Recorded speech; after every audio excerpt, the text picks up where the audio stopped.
Je suis désolée, tu as une vision un peu caricaturale des enseignants parce que justement, moi j'ai beaucoup enseigné en zone d'éducation prioritaire et crois-moi qu'au contraire, on accompagne ces enfants-là et on comprend bien les difficultés qui sont les leurs. En revanche, je suis désolée, la difficulté ou la pauvreté en soi n'est pas un justificatif non plus sur les carences éducatives. Donc les carences éducatives, tu les as aussi bien dans le 16e que tu les as dans une zone d'éducation prioritaire.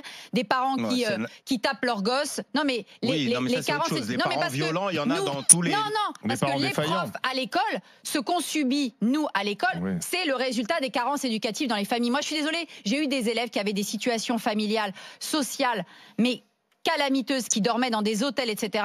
Mais il n'y avait aucun problème avec eux, ni dans le travail, ni dans le comportement. Ils se comportaient super bien parce qu'ils avaient un cadre éducatif. Enfin, ils avaient un cadre éducatif. Moi, je connaissais des gens qui venaient d'arriver d'Algérie parce qu'ils avaient été virés par les islamistes. Ils arrivaient dans une situation, ils vivaient vraiment hyper mal par rapport à leur statut en Algérie. Leurs enfants se comportaient super bien. Les mêmes, dans la cité d'à côté, ils nous fichaient la pagaille. Et eux, par contre, ils vivaient très bien. Le père et la mère avaient des salaires. Donc, je suis désolée. Une seule seconde à ça, c'est le truc de la réussite. Oui, il y aura toujours des Mbappé, il y aura toujours des Mbappé, il y aura toujours un échantillon. C'est l'éducation. Ben justement, Mbappé, son père, il le surveillait. Oui, mais un enfant qui a un père, qui a un père qui est neurochirurgien et la mère qui est avocate, il n'a pas la même éducation que celui qui vit avec ses frères et sœurs, que sa mère est femme de ménage et que son père, il a divorcé ou il s'est barré. Moi, je connais des gens, leurs parents, ils se sont barrés du jour au lendemain, ils avaient 10 ans, 12 ans, leurs parents, ils ont fui ni divorce ni rien du tout, ils sont partis soit se remarier, soit faire leur vie ailleurs. Je connais des amis,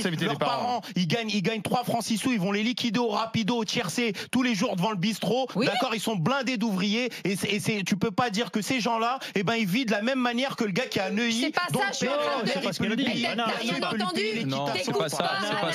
T'écoutes pas, Anas. Je te parle des structurants éducatifs. Le structurant éducatif, excuse-moi, être un père, être une mère responsable dans la façon d'éduquer son enfant, ça n'a rien à voir avec ton niveau social. Et excuse-moi, ma famille, elle vient d'un milieu modeste. Ça n'a rien à voir avec t'as des parents neurochirurgiens qui éduquent super mal leurs enfants. Oui, d'accord. Mais en général, c'est quand même plus simple. C'est plus simple pour un enfant de grandir dans un milieu favorisé avec des parents qui sont là que dans un milieu défavorisé. 32-16. Monoparentale. Anas a raison. On nous appelle de Paris. Paris 20e.